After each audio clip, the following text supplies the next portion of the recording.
We actually visited the Midwest City Scottish Highland Games back in 1997. It was at Douglas Park, and we were just going as a family. We had 2 small kids. Larry and I went in, just going to watch, but he started talking to the athletes, and he got really interested in it, so he comes over to me and tells me he's going to throw, and I said, "You're going to throw what?" You know, I had no idea what he was talking about, and he had been talking to these guys, and he's like, "Yeah, I think I want to enter this competition." So he entered the C class, and he won it.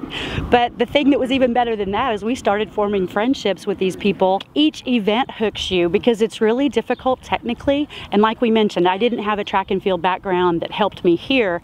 I ran and I high jumped and I long jumped. I wasn't really built for throwing at that time, but it's just one of those, I've always been active, started doing this, and you find that even 22 years later, I am still perfecting technique.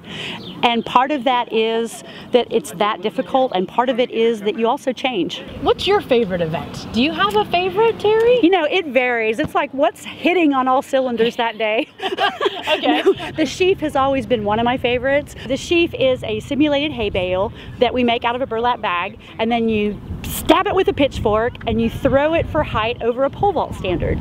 So it's one of those things where it's also very technique intensive. People tend to either love it or hate it. I very much loved it for a lot of my career, but then you can go to a games and it can completely be your worst enemy. I love the competition piece, and the camaraderie is fantastic. It's so amazing.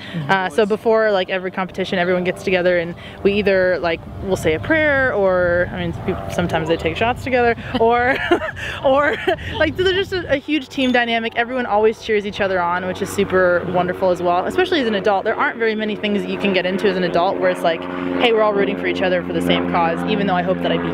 Yeah. You know. I really like, especially as a female, just how empowering it is too. Like Terri has been such a huge influence for me, and just female empowerment, and like, hey, you are strong and let's show it and let's be awesome together. Anyone can come do this, and it is a blast, and it's super beginner friendly. I mean, we had somebody come out to one of our last meets that just had a tablecloth around their waist as a kilt, or you know what I mean, and we always bring our extra kilts just in case. Yeah, it doesn't matter. Yeah, just to come have fun and just enjoy it. And yeah, so it is interesting telling people that you do the Highland Games. What is that again? The telephone pole thing. That's what I do. Oh, that, okay. I throw rocks, it's fine. There you go. And I broke my shoe. Goodbye. Oh my.